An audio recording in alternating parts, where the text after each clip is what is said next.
Got it. Give me a thumbs up when you see it. Back here.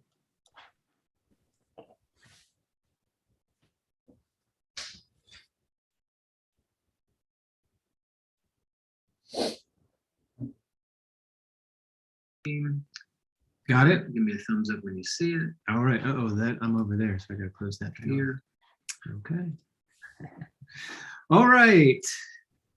Welcome back, everyone, to the Water, Wetlands, and Watershed Seminar. It is fall 2021. It's October 6th, and today we are very lucky to have Dr. Mike Allen with us. He's going to be telling us not about Snooky, if anyone remembers her, but he's going to be talking to us about Snook today.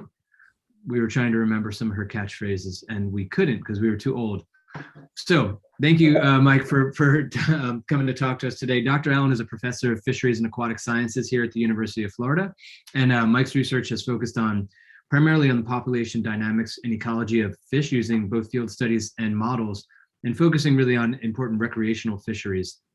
Dr. Allen has his BS from Texas A&M in 1990, MS from Auburn University, and PhD from Mississippi State in 1996. He's been here with us at UF since 1997 and has published over 120 peer-reviewed articles and co-edited 3 books since that time. He's also been the president of the Southern Division of the American Fisheries Society and was honored by that society with the Award of Excellence back in 2011. And since 2015, Mike has served as the director of the Nature Coast Biological Station out in Cedar Keys.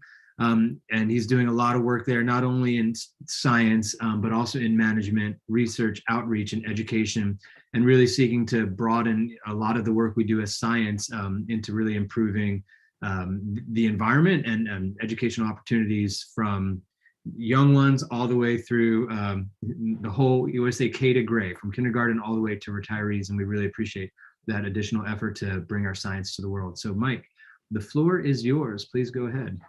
Excellent. Thank you, David. And thanks for having me as part of this long-running and very successful seminar series. I appreciate the opportunity. And today I'm going to talk about, it's a climate change oriented talk, and I'm using Snook as an example. And I have to admit, I didn't know who Snooky was. And we talked about that and realized that we're too old to realize the Jersey Shore pop culture thing, so that's okay. But I'll have to find that out and maybe use it in a future talk. I'll send you some links. Okay. All right. All right. So I'm going to talk some about the expansion of Snook and the implications of this into the Nature Coast. I'm giving the talk today, but this is a talk that is a big team that we have assembled that are working on this project, and hand in hand with the Fish and Wildlife Conservation Commission. Caleb Pertlebaugh in the upper left is the leader of that lab, and they're here in Cedar Key, and they're absolutely essential and really started this project, and we came on board and have really worked on it together. And the pictures here show a lot of our faculty and students and postdocs that are working on aspects of this project, which there's a lot of different aspects and it's ongoing work. So we've made some progress, and I'll talk about that today, but there's a lot of work coming up in the future around this topic as well. So this is the result of a lot of people. We've also worked with a lot of state agencies, mainly, and one private company on support for this work, and that's continuing. Work around the springs and the rivers with the Suwannee River and Southwest Florida Water Management Districts, as well as Duke Energy, FWC, and the Fish and Wildlife Foundation of Florida. So those are all been part of this, and they're not just providing us some funding for it. There have also been their staff have been actively engaged in the research with us, which has been fun to work on with these state agencies, private companies. You know, as I'm sure this group has seen before, and most of us have seen in science, our climate is changing rapidly. By the way, Dave, is my Zoom screen isn't in the way of the slides. Are you able to see my full slides? I am, except your Teams. You know, we love and hate Teams. Teams notifications are popping up, and so yeah, let me turn those off. Most urgent on your to-do list will keep popping up. Right. Fair enough. Okay. So climate change is happening rapidly. 20 of the warmest years on record have happened in the last 22 years. It seems like every time you hear a news blurb about a climate issue, you hear that, last July was the hottest July ever on record in the recorded history. And we're all pretty used to those kind of announcements and clearly can see it. Atmospheric CO2s are increasing, and increasingly alarming is that we may be reaching a point that is not able to return or actually stem the curve of some major impacts ecologically, socially, economically. Arctic ice is melting, and again, in the news you tend to hear regularly about major parts of ice sheets that are collapsing that hasn't happened before, and that has the chance to change ocean currents and the Gulf Stream and lots of big impacts. And these kind of global things we're used to them now, and we've seen the news and it's common. But really, one of the things I wanted to get across today is that these impacts are really local, and we can see the changes locally in so many ways, and that's what we're going to talk about. I'll skip over a few of these. I'll talk a little bit about the Nature Coast. It's the area of Florida, also called the Big Bend, really from Hernando County up to Wakulla County. And it's characterized as one of the least developed coastlines in the United States. I think it's been saved by development because it really doesn't have a beach. It's more of a salt marsh habitat. And it's not undergone a lot of coastal development, fortunately. Also, fortunately, now a lot of the land in the Nature Coast that is right along the shore is protected with some kind of either state or federal holding. One of the most prominent features is characterized by the Suwannee River, which is one of the very largest rivers in the eastern U.S. that has no significant water control structures. There's basically no dams on the river at all. So it's a free-flowing river system that extends well up into Georgia. And which is really unique because, as you know, most river systems in the United States and especially in the Southeast are heavily dammed for hydroelectric and navigation and flood control and those kinds of things. This region has extensive seagrass beds. The second largest contiguous seagrass bed in Florida is here over just slightly smaller than the one in Florida Bay. And two large preserves, state preserves around seagrass, and then extensive oyster reefs. And really nowadays, some of the most healthy oyster reefs in Florida are in the Nature Coast, particularly after the problems they've had in Apalachicola with the oyster reefs there. Jobs in this region are disproportionately reliant on natural resources. 13% of the jobs in the Nature Coast are directly related to natural resources, whereas statewide it's only 1%. So this is a region of the state that has the economy is based on things like forestry, agriculture, tourism, shellfish aquaculture, fisheries, those kind of things that are directly related to natural resources. Even though it's fairly pristine relative to many other places, it's not without big looming threats. And those threats include changes in land use and changes in freshwater discharge and water quality that are going to come about due to climate change and changes in anthropogenic uses of water in the basin. And that's a key focus of our biological station. We're working with many folks on this call as collaborators on this overarching goal to understand how changes in freshwater in the future are going to influence the estuary and the economy in this region. It's easy to hear the news about climate change and it's really like global things that we see, but the effects are local and we see those. And this is the sea level data in Cedar Key. Charlie Martin put this together. And I love this graph for a couple of reasons. One is it shows the long-term average over at least the last 100 years or so. But two is that it shows this exceptional sea level rise in the most recent time series, which is also very consistent with what we're seeing globally. So it's not just that the sea level is rising, and then this graph long-term, it's rising about 2 millimeters per year. But what's happening is in the most recent years, it's rising at a much faster rate. And the Cedar Key data suggest about 8 millimeters per year over the past 20 years. Now, where I'm sitting in this office in Cedar Key, yesterday, the city put pylons out because the salt water was coming into the storm drain and up into the city street, and they block it off and keep people from driving their cars through salt water. And it's a minor inconvenience, but it's a looming trend of a major inconvenience down the road. And so ecologically and socially, these impacts are local, and we see them. The other thing to mention is extreme weather events. And for all of us in Florida, you know, there's no doubt that, that you can see the trend of increasing intensity and increasing frequency of big weather events. The picture on the right-hand side is actually Hurricane Michael, which did very little damage in Cedar Key. It was devastating up in the Panhandle, but it created quite a storm surge. We had about 2 feet of water in the building here at the biological station in Cedar Key during that event, and this was a storm that didn't really hit us at all except for this surge. We had no wind damage. The pictures on the left-hand side of the screen are Hurricane Hermine, which was actually hit before the building on the right was built, but it was about a 1 in 30 to 1 in 40 year event in Cedar Key as far as storm surge, and created a lot of flooding in town and a lot of damage. And so those kind of events are likely to become more and more common, and have, you know, social and ecological effects as well. So this is air temperature data, and you know, so basically the point here is that the sea level's rising and the temperature's rising, and we see these effects locally.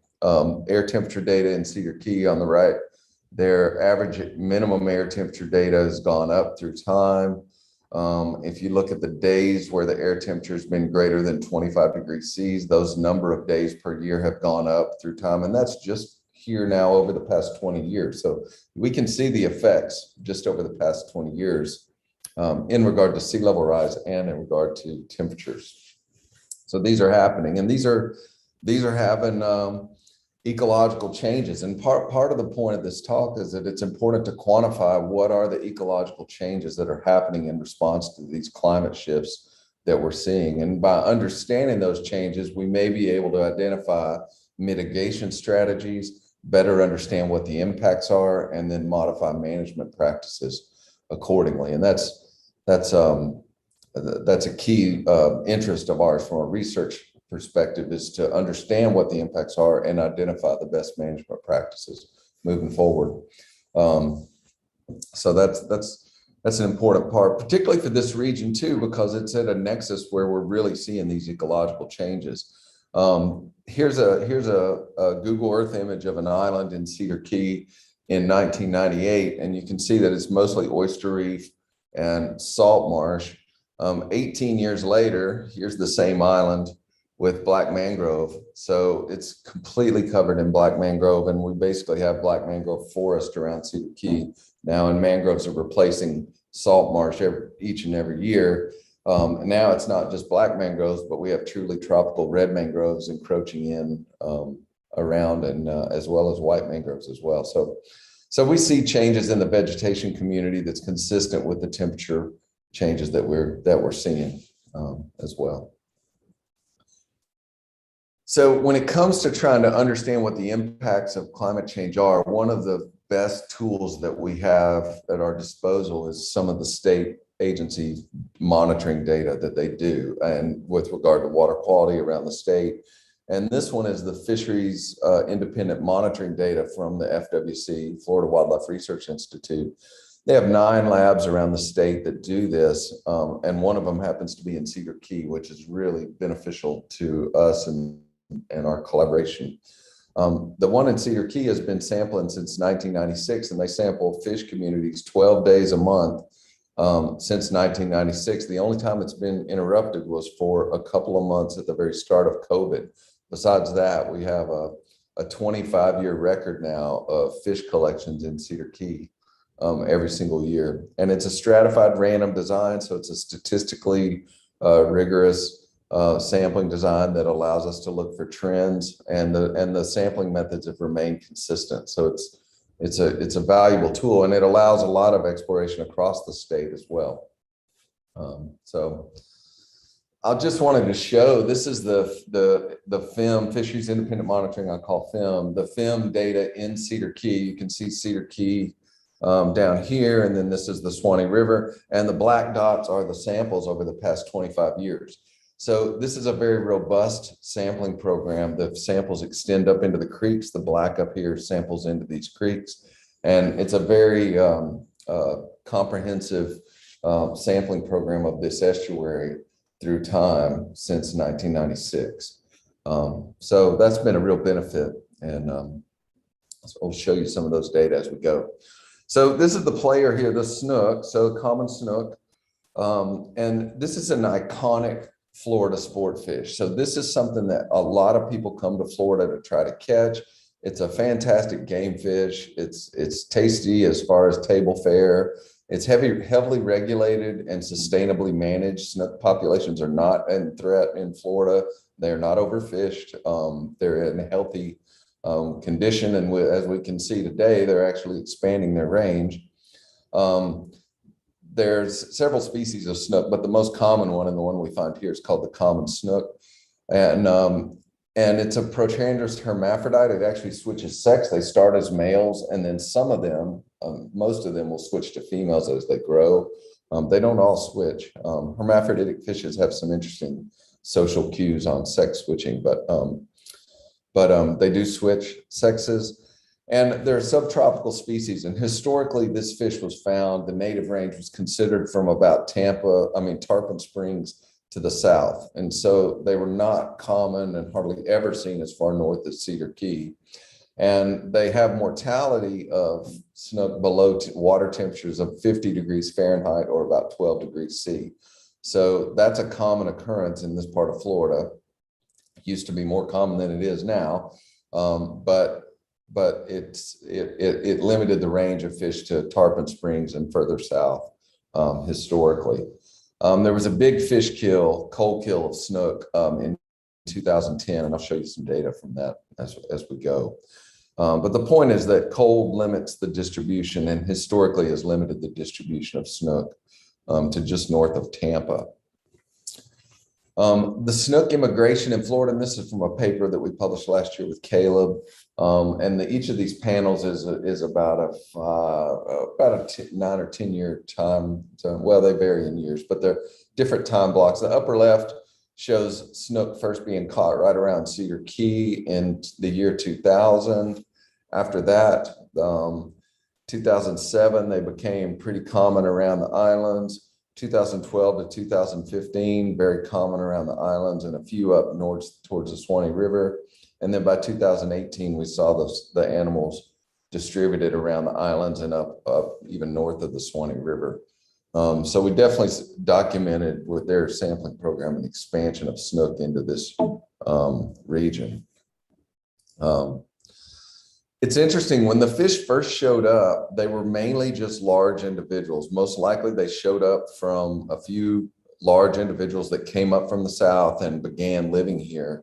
And as time has gone on, they filled in their age composition and size compositions. This is a length frequency on the left with length on the x-axis. So you can see when they first showed up early in the time series, it was mainly just a few large fish.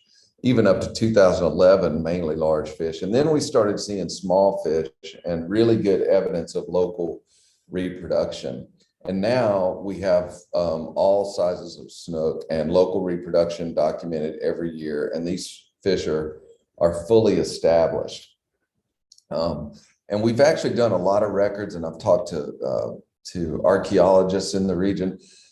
I don't think that this has ever happened before. There's been mangroves in Cedar Key before, but I cannot find evidence that this snook establishment in Cedar Key has ever happened before. And I believe that if it had, it would be difficult to ever extirpate them because of the thermal refuge that we're going to talk about in a minute. So I believe this is really a new phenomenon in the last decade in the Suwannee system.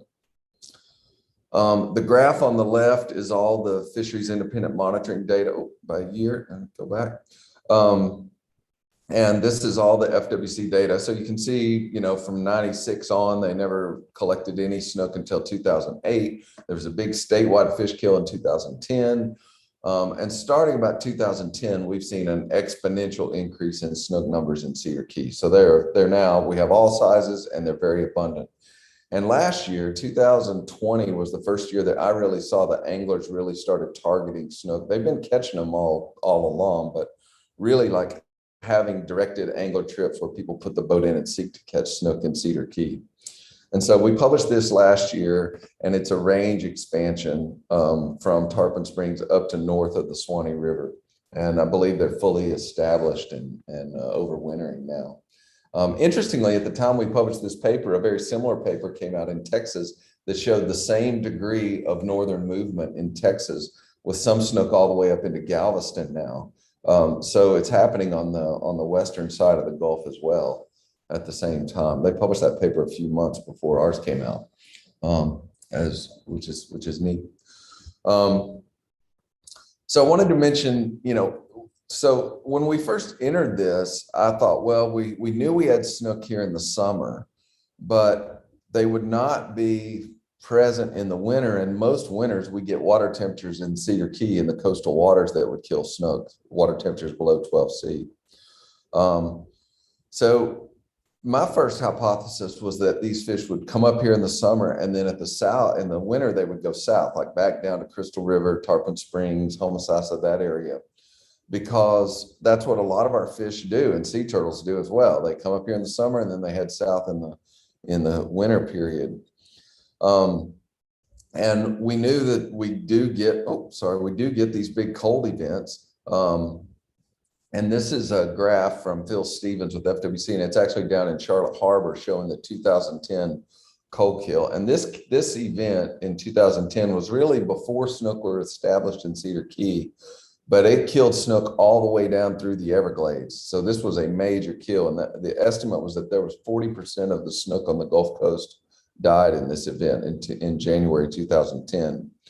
So it brings up the point that you get these kind of cold events in certain winters that are going to kill snook, and they can kill snook all the way down throughout their native range. And these have happened for millennia, but we know that we get temperatures that could kill snook almost every winter here. So where do they go? And that's what we were trying to understand. I'm going to pass on that. Well, just to mention that our snook catches in Cedar Key were mainly around everything but the dead of winter, and then we wouldn't catch them around the islands. Now, the sampling told us a little bit, because in the snook winter sampling, we started noticing that they were catching snook in the FWRI samples up around the mouth of East Pass of the Suwannee River, which, if you can see my cursor, is right here, and some of the creeks up north of Cedar Key. So we had a hint from the sampling that the fish were actually, north of Cedar Key during the winter time. I don't know why this is jumping around a bit. Okay. So we knew there was some movement there, and that they weren't all going south, for example. So what we started doing was a telemetry project, which has been super insightful. And this is putting acoustic tags in snook. And these acoustic tags are done through surgery. And that's a snook with a little incision and 2 sutures. And we insert these tags over on the left in the body cavity. The tags we're using actually last about 6 years. So you can tag one of these animals and follow them for multiple years. And then when you release the fish, they then are recorded on receivers. And this map on the right shows the receiver array that we have. And the red dots are our receivers that we've put out specifically for snook. The yellow dots are receivers in the Suwannee River that are put out by USGS for tracking Gulf of Mexico sturgeon. And one of the beautiful things about these receivers is that we hear their sturgeon and they hear our snook. And so we first actually got word about a lot of snook in the river from USGS that called and say, hey, we're hearing a lot of fish that are not our sturgeon. And we looked them up and they were our snook that were in the Suwannee River. So that's been really interesting. We're in the process of documenting this and writing it up. We've got 4 years of data now documenting these seasonal movements. And I'm not asking you to interpret any small numbers on this graph, really just to look at the colors and the x-axis, which is time of year. And this is a few years of data of our tagging, our snook telemetry data. And basically the green is the Suwannee River. And you can see that the green is during the winter. that's where we're hearing our fish. Basically, the short answer here is that our snook, or the snook around Cedar Key, the last 4 years, right around Halloween, just in a few weeks, they leave Cedar Key, and most of them, about 80% of our fish, go into the Suwannee River, and they go into East Pass, and they go into we don't know exactly where they all go, but most of them go into the Suwannee River for the winter. And then around March or early April, they come back out, and some of them stay in the river, but a lot of them will come back out and go back out into the estuary and around Cedar Key. So we've documented this pattern now for 4 years, and we're seeing it very consistently. The red bar there, the little bit of red bars, we are documenting some use of fish during the summer on these offshore wrecks that are out in like 20 to 30 feet of water. And we believe those are spawning aggregations. And this summer, we've actually been working on identifying the spawning aggregations around Cedar Key. We've learned a lot this summer about where they're spawning in our area. And they are locally reproducing and in big schools. So this has been neat to track. So my original hypothesis was not correct. They're going north and they're going in the river. So that's the Suwannee River stuff. We definitely see fish in the river year round. In fact, we've documented snook in the Withlacoochee River that flows into the Suwannee River. This is the North Withlacoochee River that flows into the Suwannee River out of Georgia. And actually, there's been snook actually caught in Georgia's section of the Withlacoochee all the way up. So that's over 200 river miles from the coast, which is not surprising. Snook go long distances in freshwater systems, but they're doing it here as well. But one of the issues that comes up is the degree of freshwater flow in the springs is going to have a big influence on the amount of thermal refuge. And so we've been working with the water management districts about the implications of this for minimum flow and level regulations, because reduced spring flows could influence the amount of freshwater and the amount of thermal refuge habitat for these animals in the winter. You know, one point I bring up to anglers is not all aspects of climate change are going to be negative. You know, if we walked over here to the boat ramp at Cedar Key today and asked 100 anglers, are you happy that snook showed up in Cedar Key? I think unanimously we would hear, or almost unanimously, we would hear a positive that they're glad snook are here.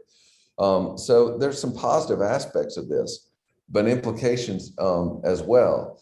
What's kind of interesting about that is that the snook may represent a way to quantify impacts of minimum flows and levels on thermal refuge habitat on an animal that people care about. And flows have been used for MFLs for manatees for a long time, but snook provides another angle to consider how spring flow rates might influence thermal refuge habitat. And so that's what we've been working on the last couple of years, looking specifically at spring use by snook and telemetry using our tag fish in here. And our design here is really to look at a section still in the lower river, but up at Fanning and Manatee Springs in the blue area, and comparing that to habitat use of snook in the winter down in the lower river and East Pass, which is designated in the orange here. And we found some interesting results so far. We've just been working on this for a little over 2 winters. One is that the animals that we tag up here in the spring section, usually they spend all winter there. They don't come back down south into the lower river. And like most of them don't, some of them do. And some of them will leave there and go out to the Gulf in the summer. Similarly, the animals that are living in the lower river in the wintertime, most of them don't move up to the main springs in this section. They spend all winter down here in the lower river. So that's been an interesting find, but we've had some other kind of plot thickens with what happened last year. We've got receivers and remote temperature loggers in these sections around the springs and in the lower river and East Pass here.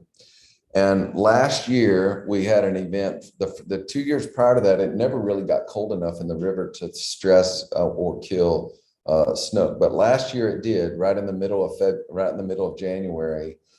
East Pass got cold enough. It got close to 12 degrees C. The water temperatures were, which is thermally could kill the fish. in that year. And that was only for a little less than a week, and it happened in mid-January this past year in 2021. What's interesting here is that these fish, and a lot of our tag fish are in East Pass when this happened, and we lost track of them. They left the river, they left the stretch. We had no evidence of mortality. None of our tag fish died due to cold. We were able to track them after this event, but we don't know where they went. And I think what it points to, they didn't go up to the springs, and it points to me is that there's got to be some micro thermal refuge habitats, tiny spring vents that these fish are accessing and able to access to be able to survive these cold weather periods. And they literally were gone for just a few days and then came back into our array. Now, they could have been in the same stretch of river and gone into a very small location where we weren't able to hear them with our receiver array. But what it points to is that we really need to do a lot more fine scale tracking of these fish in response to these kind of events. So we're in the camp of actually hoping for cold winters so we can learn what happens to these fish when it gets to these kinds of conditions. Are the springs a refuge habitat? Well, they definitely are.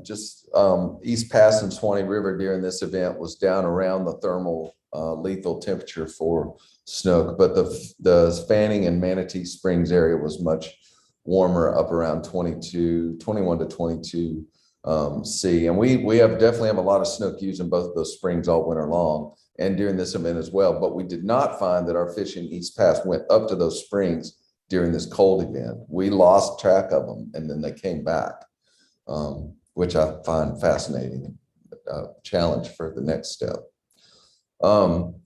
So Ashley McDonald, one of our biological scientists that works with Charlie Martin, kind of developed this hypothesis when she was analyzing the temperature logger data. And it's this idea of the river flows themselves and temperatures are going to have a big impact on the thermal refuge availability for snook and manatees in this case.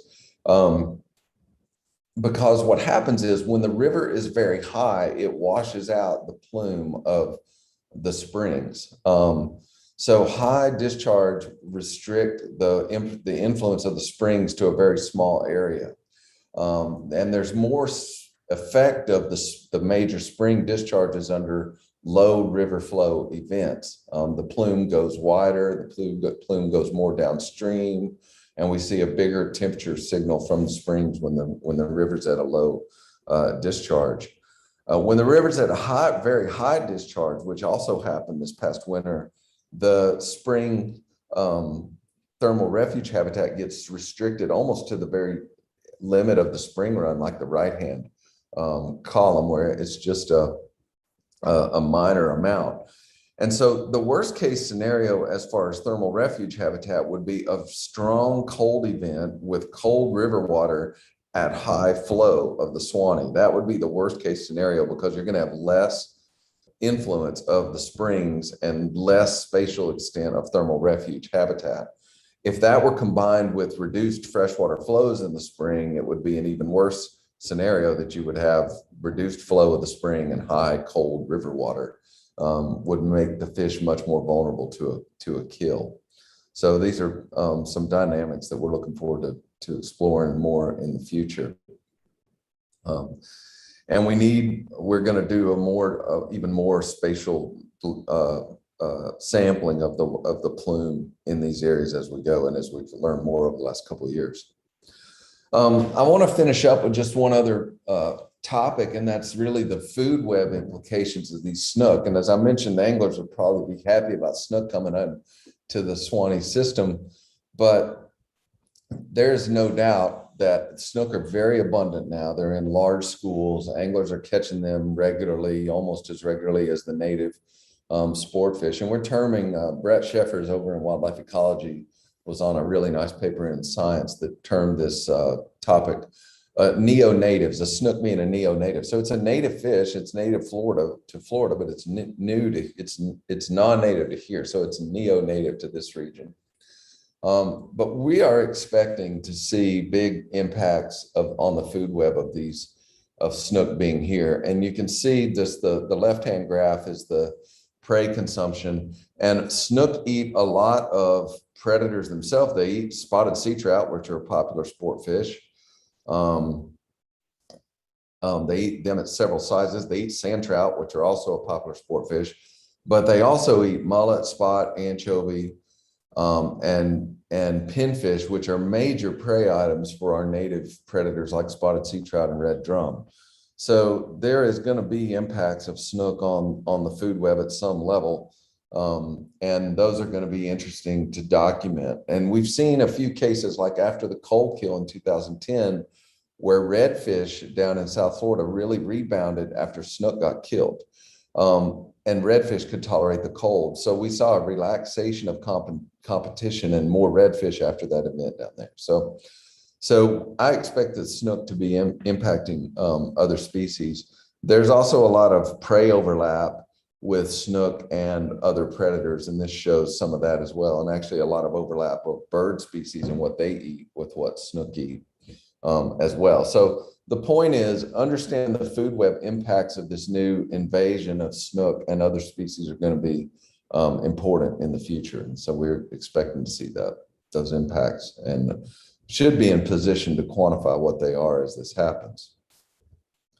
So the snook are rapidly expanding northward. We expect that to continue, although I don't expect them to go all the way into the northern Gulf regularly because they're going to be dependent on thermal refuge in springs, I think, during the winter time.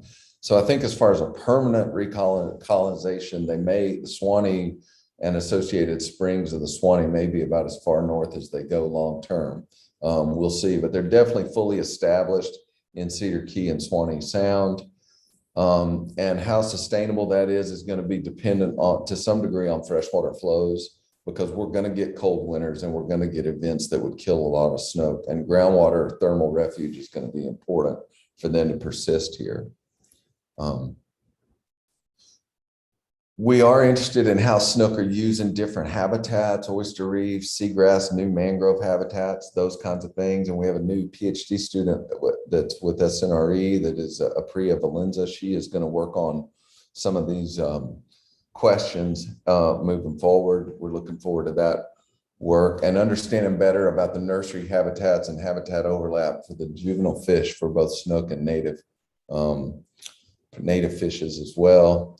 We expect food web impacts to happen, and we want to see how those are going to alter the abundances of other native species.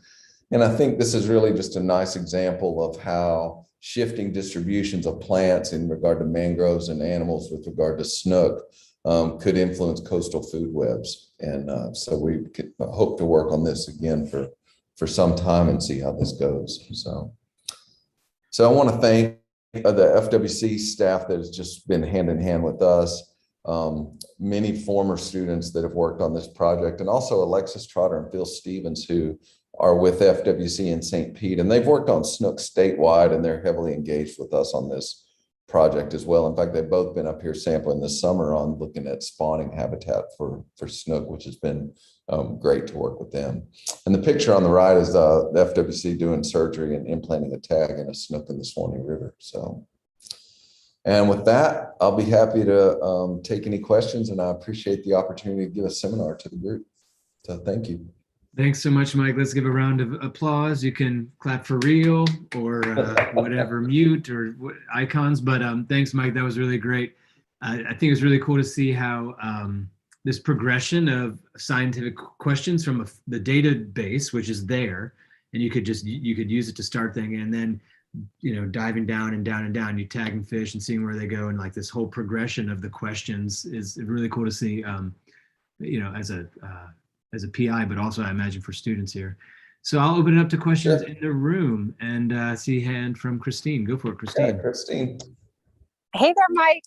Yeah, I'll just echo everything that David just said. It's just really cool to see this kind of unraveling ecological story happening as a result of your research. So my question is about the dual sort of expansion on the sort of eastern and western sides of the Gulf, and whether you have any hypotheses about whether the thermodynamics or the food web impacts would be different or similar across those two sort of geographic regions? Like, do you expect something fundamentally different to happen in the Western Gulf than the Eastern Gulf?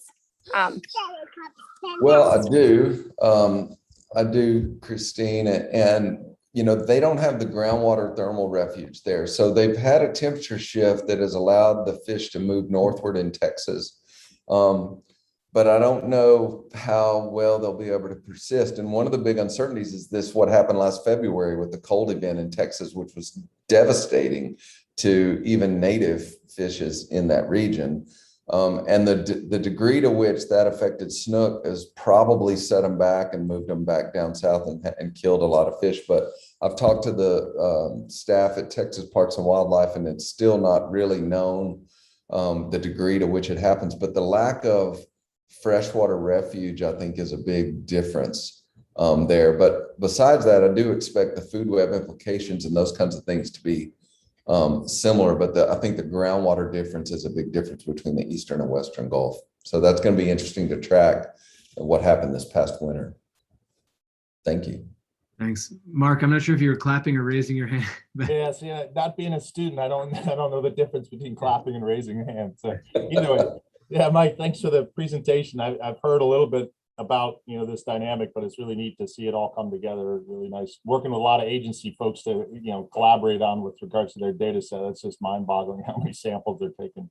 I had a question about what trade-offs the snook are having to make, if any, between the warm refugia and food items. I mean, are essentially the food going with them oftentimes to those same refugia, and therefore they're targeting them, or do they can they at some point have to make a trade-off between staying warm and having to go eat?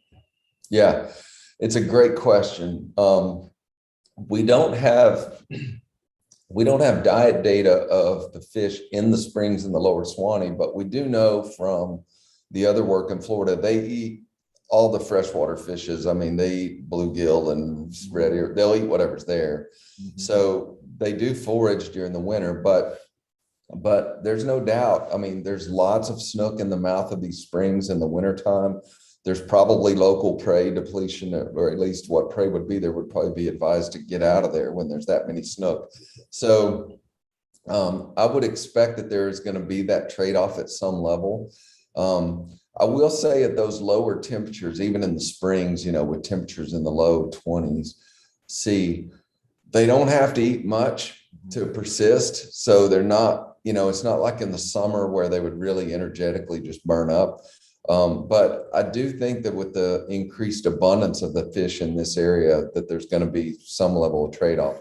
It would be a good thing for us to get some diet data, and we can collect the fish in the springs pretty easy with electrofishing, and we can non-lethally sample their diets with lavage.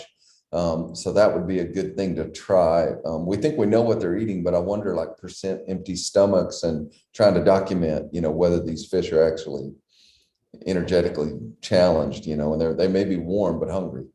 So yeah. Do they eat any kind of gastropods or any other invertebrates? Or they really they eat invertebrates, and they'll eat lots of shrimp and crayfish. They'll eat crayfish in the springs. I don't know of any gastropod or bivalve consumption, but they eat a range of crustaceans.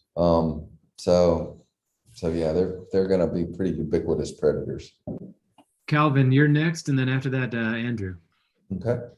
Hey, thank you, Dr. Allen. So Sure. me and David was actually working on the north expansion of mangrove kind of research. So it's interesting to see this parallel comparison between, all this tropicalization between, animals and plants. So I'm pretty interested in the exponential growth after 2010. You said the snook population in Star Keys just kind of grow like rapidly. So I'm wondering, is that because like some kind of temperature threshold was being reached, or any other reasons that might happen like non-linearly? I think, well, it's interesting.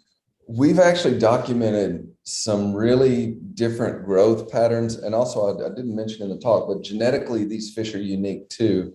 probably a founder effect. We had a master's student that worked on this with the FWC. And the snook population in Cedar Key is genetically distinct from the rest of the Gulf, which is really surprising because the rest of the Gulf is pretty homogeneous genetically.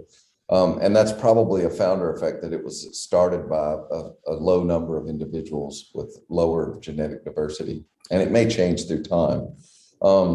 But we have documented in this region that these snook have much more robust condition. They weigh more for their length than anywhere else in the Gulf. I think that's a function of there's a lot of prey here in the Suwannee estuary.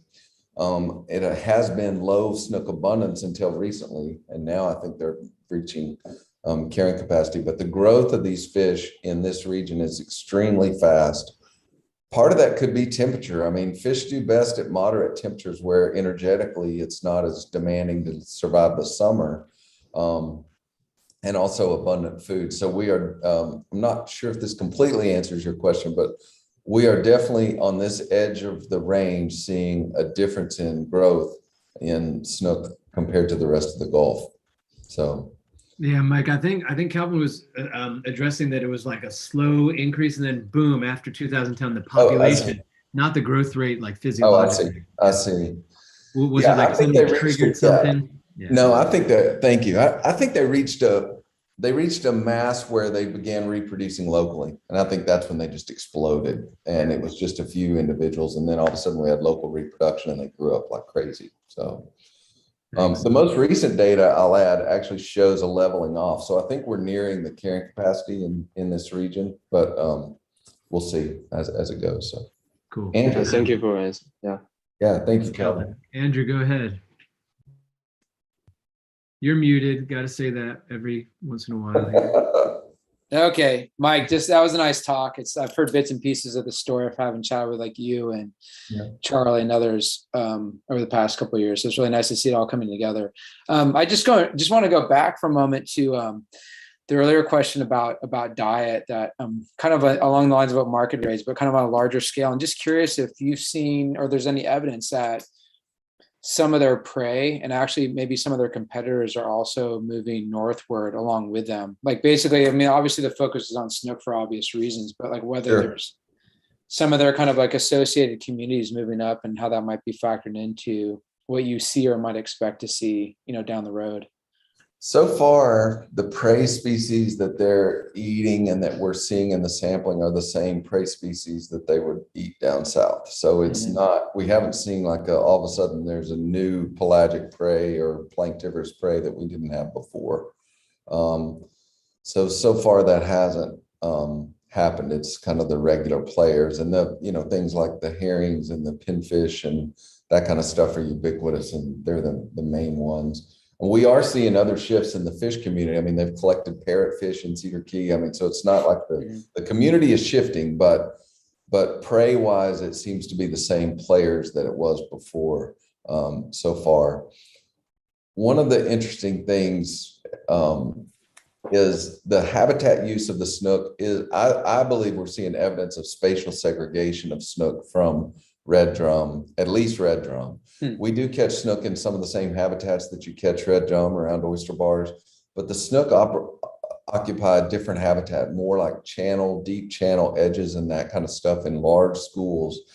And some of the guides in Crystal River have postulated to me that they think the redfish actually changed their habitat use after the snook came in, so that the redfish moved more to the back country and the snook are more on the outside mangrove islands.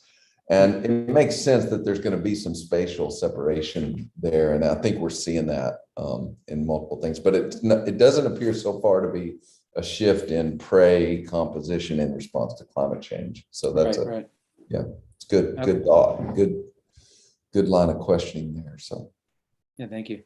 Well, Mike, I don't have any questions from YouTube, although Pete Adams says, thank you for the great talk, and notes that he did catch a snook on Labor Day at Corrigan's Reef. Oh, excellent. He's personally informed about their northward shift. So that's a good place to find them. And we recently, this past weekend, saw a flamingo at Corrigan's Reef, if you can believe it. So So then let me close up with one kind of more philosophical question, because you noted that, spring flows improve, high spring flows, more thermal refugia, could be using snook as a species to develop or modify regulation about the amount of water that should be coming out of a river or a spring.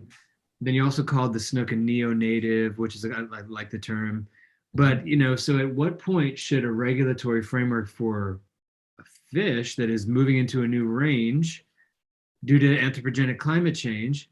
I mean, ideally, we'd all get climate change problem nipped in the bud and there would be no snook up here, right? Right. So, like, speaking simply, so should there be regulation that protects neonatives at their range expansion, range edges? I know that we don't know the answer, but what do you think? I think that I think the agencies have already weighed in on that. And I think if this were truly a non-native species, it would be a completely different story. But because it's a Florida native species and it's a species that people care about, the agencies have said, we're going to care about managing this thing. And we're going to care about how the habitat is for this animal in this region, because it's a Florida native. So, and I think that's a fair way to handle it. I mean, another argument, as you point out, could be that, these fish shouldn't be here because of global climate change caused by humans. Maybe we want to get rid of snook, but so far the agencies have gone the other way and say, let's protect habitat for this fish in an expanding range. So we could flip it on its head and say, if there's like a harmful algal species that is moving north, but because of climate change, well, it's a neo-native, but we probably wouldn't get very excited about conserving its habitat. Yeah, that's right. That's right. And there's a practical side to this that, it's a species that people care about, and it may be habitat limited. So. Cool. All right, well, let's give Dr. Allen another round of applause. Thank you, Mike, so much for joining us today. Thanks, everyone, for having me. I really enjoyed this. It's great to be part of this seminar series. So thanks so much. It's a great story. We'll talk to you soon. Okay.